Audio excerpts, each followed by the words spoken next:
उपलब्ध हो जाने के बाद प्रत्येक समस्या का समाधान संविधान की व्यवस्था के अंतर्गत ही किया जाना चाहिए। मैं एक बाबा साहब का जो अंतिम भाषण था 25 नवंबर 1949 को संविधान सभा में उन्होंने दिया था, उस ऐतिहासिक भाषण के संबोधन में उन्होंने कुछ चिंताएं व्यक्त की थी जो मुझे संघ की चिंताओं और चिंतन में भी दिखाई पड़ती है। बाबा साहब ने अपनी इतिहास दृष्टि से जो सामाजिक कमजोरी संविधान सभा के सामने प्रस्तुत की थी, उसे एक अंग्रेजी कहावत में इस प्रकार व्यक्त किया जाता है, united we stand, divided we fall. यानी जहां एकता है वहां अस्मिता है, जहां विभाजन है वहां पतन है। डॉक्टर हेडगेवार भी कहते थे कि विदेशियों ने हमें प्रताड़ित करने के लिए हमारे ही भाइयों के हाथों में लाठी पकड़ा दी, हम असंगठित और विभाजित रहे। देवी और सज्जनों,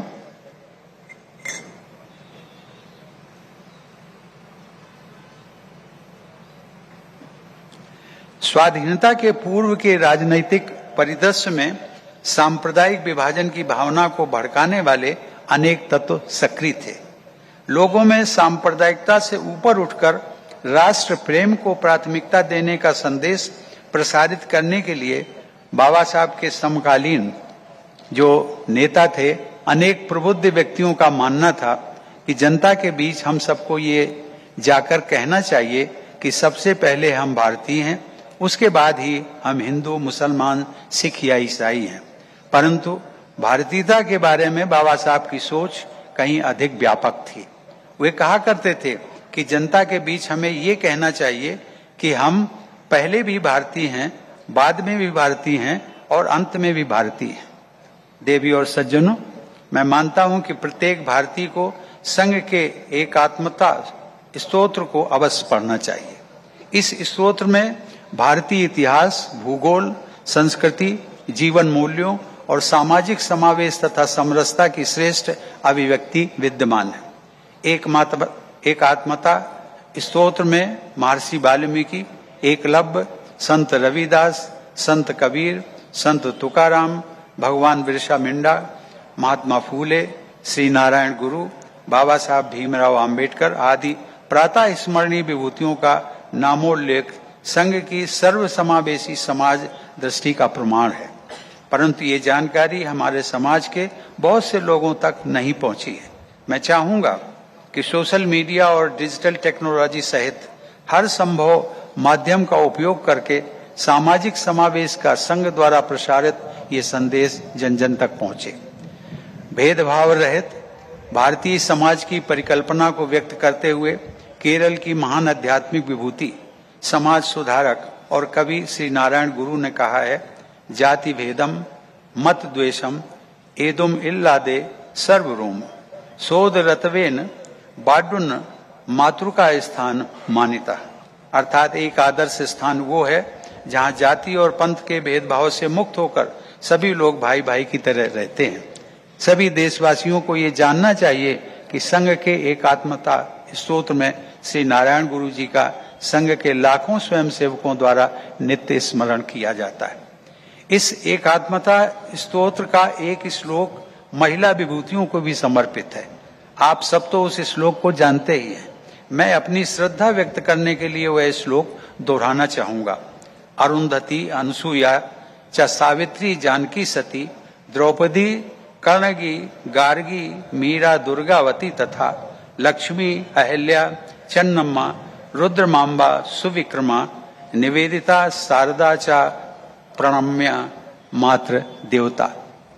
इस श्लोक में भी भगनी निवेदिता का उल्लेख अत्यंत महत्वपूर्ण है।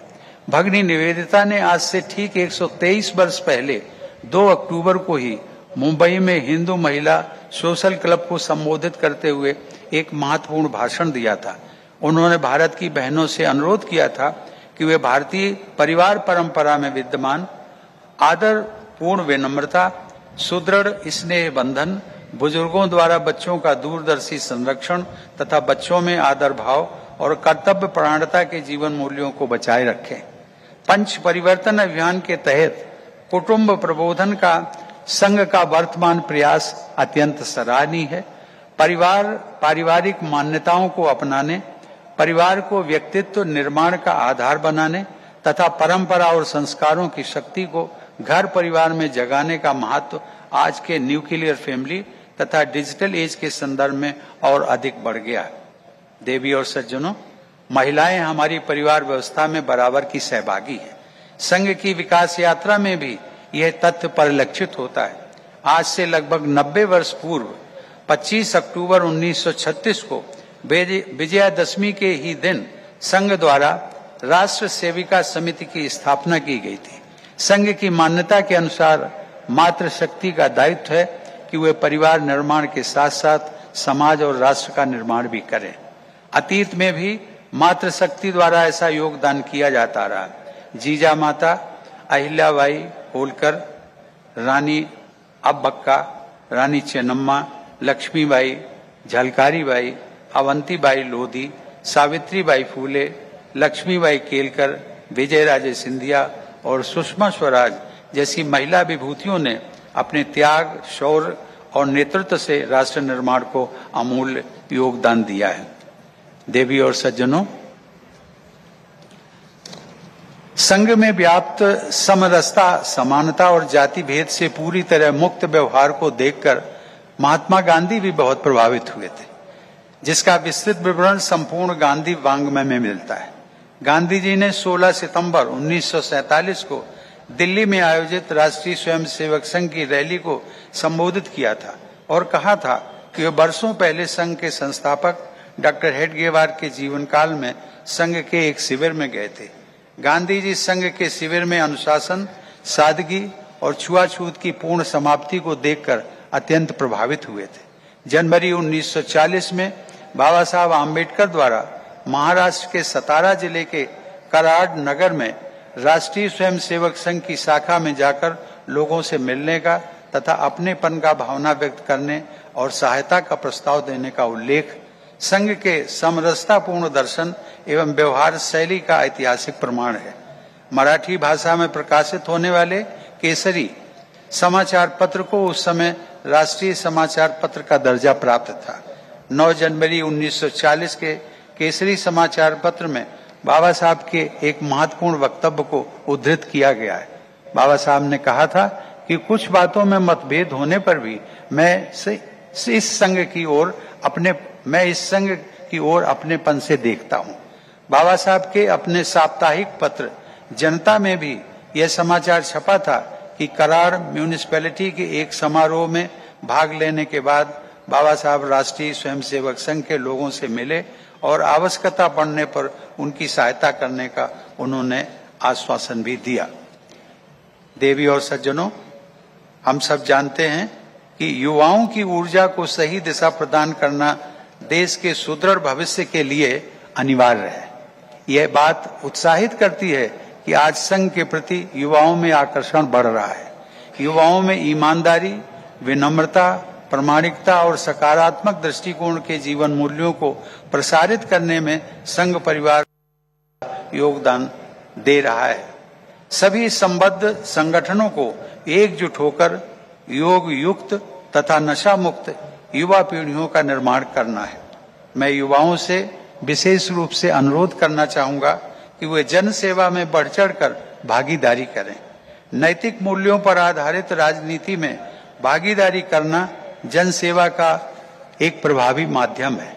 किसी विचारक ने ठीक ही कहा है कि राजनीति से परहेज करने की गलती करके, मैं इसको रिपीट करना चाहूंगा कि राजनीति से परहेज करने की गलती करके समाज के अच्छे लोग अपने ऊपर कम योग्य व्यक्तियों के शासन का भार ढोना स्वीकार कर लेते हैं। जन सेवा की भावना से प्रेरित होकर तथा संकीर्ण निजी स्वार्थों से ऊपर उठकर राजनीति में सक्रिय होना युवाओं के हित में भी है तथा समाज और राष्ट्र के हित में भी है। मैं समाज के सभी लोगों से, विशेषकर युवाओं से यह आग्रह करना चाहूंगा कि आपकी जो भी उपलब्धियां हैं उनका बहुत बड़ा श्रेय परिवार के अलावा समाज और देश को जाता है। यह समाज और देश का आपके ऊपर ऋण है। इसे चुकाने के लिए आपको हर तरह से तैयार रहना चाहिए। जो लोग विकास यात्रा में पकड़कर उन्हें अपने साथ ले चलना हमारा राष्ट्रीय कर्तव्य है।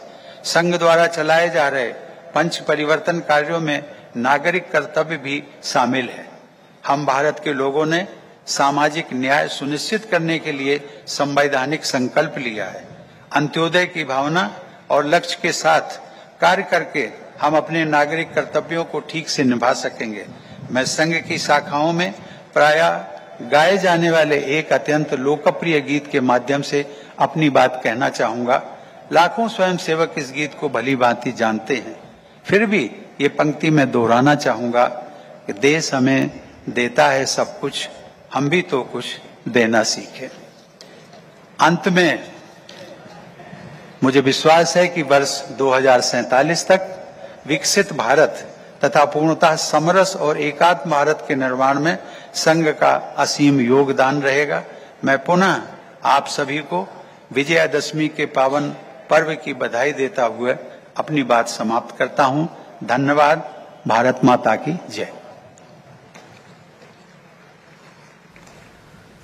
So the former President Ramnath Kovind just completing his address, not only equating and remembering what he has learned from as a Swayamsevak and from the teachings of the likes of the founder of the RSS, Dr. Keshav Baliram Hedgewar, but also saying that he's been equally influenced by the teachings and the thoughts of Dr. Bhimrao Ramji Ambedkar.